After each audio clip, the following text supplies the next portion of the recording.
এদেশের মাটিতে রাসূলকে নিয়ে অনেক বিভ্রান্তি কথা হয়। তার একটি হলো রাসূল সাল্লাল্লাহু আলাইহি ওয়াসাল্লাম নাকি গায়েব জানেন, এ কথা মিথ্যা। আল্লাহর নবী গায়েব জানেন না, তাকে যা জানানো হয় তিনি তাই জানেন। দলিল আপনি পবিত্র কুরআনুল কারীমের ভিতরে খুলেন সূরা নাজম, সূরা কি কথা বলেন একটু, আপনারা একটু মনোযোগ দেন, তাহলে কথাগুলো আপনাদের কর্ণকহরে পৌঁছাবে ইনশাআল্লাহ। সেটা হচ্ছে আল্লাহ রাব্বুল আলামিন সূরা নাজমের 3 এবং 4 নম্বর আয়াতে বলছেন। কত নাম্বার কথা বলেন? 3 এবং 4। ওমা ইয়ান্তিকু আনিল হাওয়া ইন হুয়া ইল্লা ওয়াহিউ ইউহা। আল্লাহ বলছেন যে আমি জিব্রাইলের মাধ্যমে আমি মুহাম্মদকে যা জানিয়ে দিচ্ছি তাই তোমাদের কাছে মুহাম্মদ সাল্লাল্লাহু আলাইহি ওয়াসাল্লাম পৌঁছে দিচ্ছে। কথা কি ক্লিয়ার? তার মানে আল্লাহ জিব্রাইলের মাধ্যমে কাকে জানিয়ে দিয়েছেন? আল্লাহর নবীকে।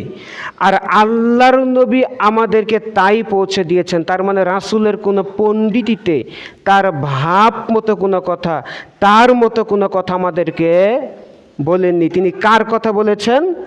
আল্লাহর কথা। মানে আল্লাহ তাকে বলেছেন এটা বলো। শিক্ষক ছাত্রকে বলছে তুমি অফিসে ঢুকো, এখন ছাত্র অফিসে ঢুকতে পারবে। শিক্ষক যদি বলে যে তুমি অফিসে ঢুকো না, তাহলে শিক্ষক ওই ছাত্রের বাপের ক্ষমতা নেই ওখানে ঢুকে ওই একটা আলমারির থেকে কলম আনবে, এরকম ক্ষমতা তাকে দেওয়া হয়নি। যদি ওই মাদ্রাসার প্রিন্সিপাল যদি বলে তুমি ওখানে ঢুকো, ঢুকার পরে ওইটা আনো, ওই ছাত্র ক্লাস 5-এর হলেও ওখানে ঢুকতে পারবে, কারণ এখন কার অনুমতি আছে? শিক্ষকের অনুমতি আছে। সম্মানিত উপস্থিতি, আল্লাহ আমাদেরকে সৃষ্টি করেছেন ওমা খলাকতুল জিন্না ওয়াল ইনসা ইল্লা লিয়াবুদুন।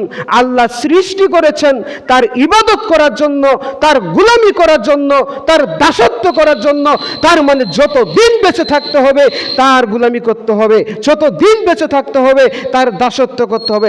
মানুষ দুনিয়াতে বেঁচে থাকতে হলে কিছু কাজ করতে পারে। তার এক, তিনি রোজগার করবে, কারণ তাকে খেয়ে তো বেঁচে থাকতে হবে। তার মানে অধিক দুনিয়া নিয়ে ব্যস্ত হওয়া যাবে না, অধিক যেটা নিয়ে ব্যস্ত হতে হবে তার নাম আল্লাহর ইবাদত। কথা বোঝা যায়? কথা বোঝা যায়? সম্মানিত উপস্থিতি, আপনাকে বুঝাতে চাচ্ছিলাম যে তাহলে আপনাকে আমাকে আল্লাহ সুবহানাহু ওয়া তাআলা সৃষ্টি করেছেন শুধুমাত্র কেবলমাত্র কার ইবাদত করার জন্য? আল্লাহর ইবাদত করার জন্য। সম্মানিত উপস্থিতি, আপনাকে বুঝাতে চাচ্ছিলাম যে রাসূল সাল্লাল্লাহু আলাইহি ওয়াসাল্লাম আমাদের মাঝে তাই পৌঁছে দিয়েছেন, তাই আমাদেরকে জানিয়ে দিয়েছেন যা তাকে জানিয়ে দেওয়া হয়েছে আল্লাহর পক্ষ থেকে। সম্মানিত উপস্থিতি, আপনাকে যে কথা বলতে চাচ্ছিলাম যে আল্লাহর নবীর সম্পর্কে আমাদের আকীদা বিশুদ্ধ হতে হবে। আজকের আলোচনা, আজকের জুমার খুতবার সংক্ষিপ্ত সময়ের আলোচনার আলোচ্য বিষয় হলো রাসূল সাল্লাল্লাহু আলাইহি ওয়াসাল্লামের অনুসরণ। সম্মানিত উপস্থিতি, আপনাকে তার আগে যে কথা বলবো সেটি হলো আপনি মনোযোগ দিয়ে আলোচনা শ্রবণ করবেন, ওইভাবে শ্রবণ করবেন একটা বোতল থেকে আরেকটা বোতলের ভিতরে, আরেকটা বোতলের ভিতরে যেরকম দুধ ডালা হয়, আপনার চিন্তা থাকে এই দুধের দাম অনেক, যদি দুধ মাটিতে পড়ে তাহলে আমার টাকা লস হয়ে যাবে, আমি কষ্টের টাকা দিয়ে আমার সন্তান পরীক্ষা দিবে, আমি 1 কেজি দুধ কিনেছি, তাই এই দুধটা যখন আপনি একটা বোতলের ভিতরে ঢালবেন তখন আপনাকে খুব খেয়াল করে খুব সুন্দরভাবে ঢালতে হবে, কারণ ওই দুধটুকু যেন কোথায় না পড়ে? মাটিতে না পড়ে। সম্মানিত উপস্থিতি, তাই আপনার জীবন পরিচালনা করতে হবে, ব্যক্তিগত জীবন, পারিবারিক জীবন, রাষ্ট্রীয় জীবন, যত আপনার খাত রয়েছে প্রত্যেক প্রত্যেকটা জিনিস, প্রত্যেকটা একটা সমাজ পরিচালনা করবেন একজনের নীতিতে, একজনের তরিকায়। তিনি হচ্ছেন মুহাম্মদ সাল্লাল্লাহু আলাইহি ওয়াসাল্লাম। সম্মানিত উপস্থিতি, আজকে আমরা মুখে অনেক কিছু বলতে পারি। এক শ্রেণীর লোক যখন ভোট ছিল তখন বলল যে টিকিট বিক্রি করেছে জান্নাতের। ওই তোমরা তো ঢুকেছ, তোমাদের মুখ দিয়ে বলো, তোমরা তো ওয়াক আউট করে বের হয়ে যাচ্ছ ওই সংসদ থেকে। তোমরা মুখ দিয়ে ওই সংসদে দাঁড়িয়ে বলতে হবে যে এখান থেকে ঘোষণা দিতে হবে যদি মানে সুদ হারাম, এখান থেকে ঘোষণা দিতে হবে নেশাদার দ্রব্য, বিড়ি, সিগারেট, জর্দা কোনো দোকানে বিক্রি হবে না, এটা টোটালি হারাম। কারণ মুহাম্মদ সাল্লাল্লাহু আলাইহি ওয়াসাল্লাম হারাম করেছেন। আজকে এইভাবে আমরা যদি মসজিদ থেকে যতই বড় বড় খতিব, যতই বড় বড় বক্তা বক্তব্য দেখ না কেন, এই বক্তব্য মানুষ শুনে, মানুষ কবরের আযাবের বক্তব্য শুনে, শোনার পরে চোখ দিয়ে পানি পড়ে, বক্তব্য তখনই শেষ হয়ে যায় যখন মসজিদ থেকে বের হয়ে যায়। যদি সংসদ থেকে বলা হতো যে সুদ খাওয়া হারাম, কেউ সুদ খেলে তার বিরুদ্ধে আইনি ব্যবস্থা নিতে হবে, চুরি করা হারাম, ডাকাতি করা হারাম। আরে ডাকাতি করা হারাম, চুরি করা হারাম, এটা বলবে কিভাবে? তারাই তো চুরি করে।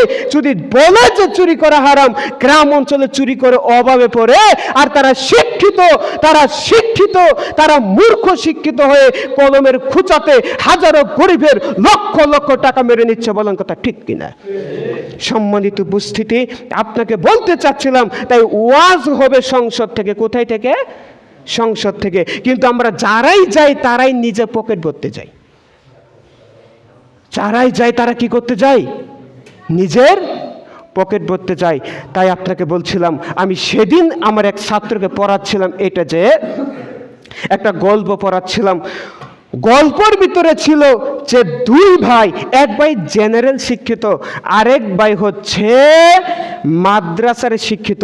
দুই ভাই একটা খেতে গিয়েছে, আখ চিনেন আপনারা, কুশাল, ওই কুশালের খেতে গিয়েছে চুরি করতে। এবার বড় ভাই কুশালের ভিতরে ঢুকেছে। বড় ভাই কোথায় ঢুকেছে? কথা বলেন।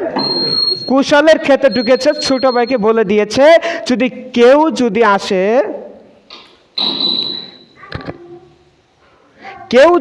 আসে তাহলে আমাকে বলবি। ছোট ভাইকে কথা বলেছে, কেউ যদি আমাকে দেখে বা কেউ যদি ক্ষেতের দিকে আসে তাহলে আমাকে বলবি। একথা বলার পরে ছোট ভাই আবার দাঁড়িয়ে আছে। ছোট ভাই কিছুক্ষণ পরে বলতেছে, সেই দেখে ফেলেছে। বড় ভাই তো ভয় পেয়ে ওই ক্ষেত থেকে বের হয়ে গেছে। এবার ক্ষেত থেকে বের হয়ে বলছে, কি কেউ তো নাই, কেউ তো দেখিনি। তখন বলতেছে, ভাই শুনো, আমি এখানে দেখতেছি, কেউ দেখতেছে না, তুমিও জানো কেউ দেখে না, কিন্তু একজন দেখতেছে। তিনি কে? আল্লাহ। পৃথিবীতে আপনি আপনার সন্তানের চোখ ফাঁকি দিতে পারবেন, আপনার স্ত্রীর চোখ ফাঁকি দিতে পারবেন, আপনার স্ত্রীর চোখ ফাঁকি দিতে পারবেন, আপনার প্রতিবেশীর চোখ ফাঁকি দিতে পারবেন, আপনি আপনার সদস্যের চোখ ফাঁকি দিতে পারবেন। চেয়ারম্যান, তুমি তোমার ইউনিয়নের যত মানুষ আছে ওই মানুষের চোখ তুমি ফাঁকি দিতে পারবা।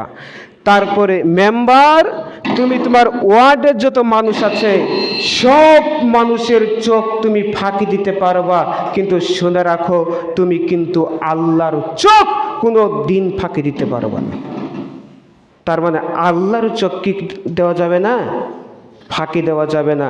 তাই যে কোনো কাজ আপনি যখন করবেন তখন আপনাকে বুঝে শুনে করতে হবে।